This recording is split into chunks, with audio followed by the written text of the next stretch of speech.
Well, y'all, welcome back to another episode. This is the Truck and Xfinity Series preview show. They already had qualifying, so we're going to go over some of the qualifying stuff, the entry list, so much more, how the race will play out, who I'll give you picks. But first, Kyle Busch Motorsports is suing Rev Racing for around $325,000.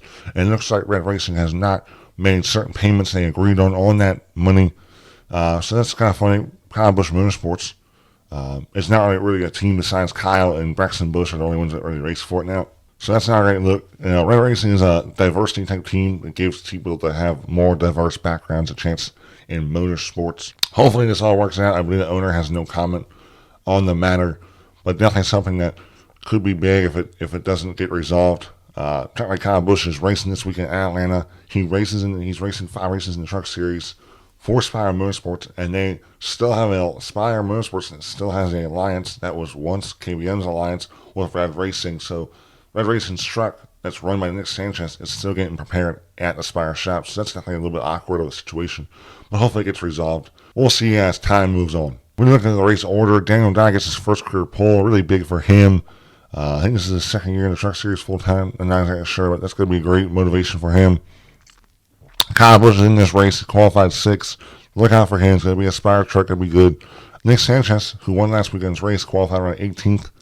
Nothing that great, but there's going to be plenty of time for him to make up to the front. There's only 33 trucks in this field. And a lot of that, I think, has to do with last weekend was a super speedway race, torn by on trucks, and maybe some owners that are running maybe on a part-time basis don't feel like risking and ripping up and tearing up more trucks. So it's going to be a small field, very, very small field for a Truck Series race. But should add maybe some extra, a little more space on track when they hit the green flag. Now we get into the stages. Stage 1, 30 laps. Stage 2, 30 laps. Final stage, 75 laps. 4 sets of tires, around 56 laps before you got to pit when it comes to fuel. The race is going to be fun. I think this race will be a little more compact. They're not running this super speedway package. It's just a super speedway engine package. So they're going to be wide open. That draft will be important. But still, I think real spaced out. I think you could see groups spaced out, single file type stuff. But, also I could see a lot of wrecking again.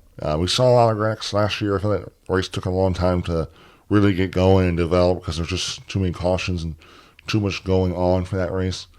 But I expect an exciting race, as always. It's just hopefully there's not as much wrecking and the race has some good pace to it.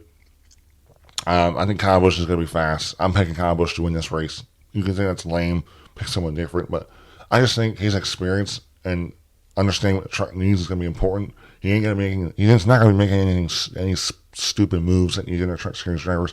The only way I see him not maybe finishing the race or winning the race is going to be if some truck he gets wrecked by another truck. Well, I'm not saying he's going to win the race. There's so many. I feel like you could say the whole field. There's so many trucks in this field that can win this race. I think it's just all going to depend on who all gets wrecked out when the wrecks happen, how the wrecks happen. Should be exciting. It's the FR8 200. It'll be at 2 p.m. Eastern on FS1. So definitely check it out. Should be exciting. Looking forward to it. Look at the Xfinity Series starting lineup. My gosh, the RCR cars are a different breed when it comes to the super speedway tracks. They put a lot of emphasis, it seems like, on those super speedway cars. Jesse Love gets his second career pole in his rookie year, back-to-back poles, and then Austin Hill gets back-to-back second place starting spots. SVG in his second race, qualifying 13th, got some good speed. Hannah Dean qualifying 19th, Ryan Sieg right behind her. John Hunter Nemechek is also racing this race. He's starting 3rd, so look out for him. Cup Series guy, he's racing this track, understands his track in that same car, so he could be really, really good. We're looking at the stages. Stage 1, 40 laps. Stage 2, 40 laps. Final stage, 83 laps. 4 sets of tires. You can run about 60 to 70 laps on fuel before you got a pit. Should be interesting how that all plays out. I believe it is a 250 miles of racing to get after it. Look, it's a very much of a toss-up, in my opinion, how this race can play out. I think you're going to see, if Austin Hill gets in the front, it could be game over. He's just so good at controlling the line, minimizing the runs. I don't know what he does, man. I don't think I was hearing from Danny Hamlin that what he's learning and what he's capable of doing in Xfinity really won't play in Cup because it's just two different types of cars, which makes sense. But he's so good in Xfinity, he might as well just stay in Xfinity, and he'll win a race every year in that when it comes to Super Speedway. But also I can see his teammate being up there, up front, battling for the lead too. Jesse Love, as long as he stays out of wrecks.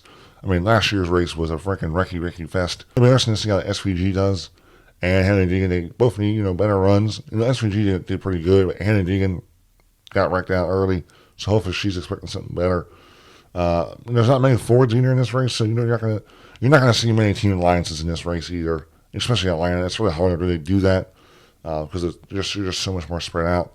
I feel like if I'm going to pick, I'm going Ryan Sieg, Ford 39 car. I think he's going to be good. He qualified 20th, so he's right with Hannah Deegan this week, but he's with a Ford teammate. They work together at the front. You could see it happen. And he was up front in the July race of this and then got wrecked out. So I expect him to be good. But look, it's a toss-up, man. You're just hoping that they don't get in wrecks, and that's kind of how it is when it comes to this type of racing.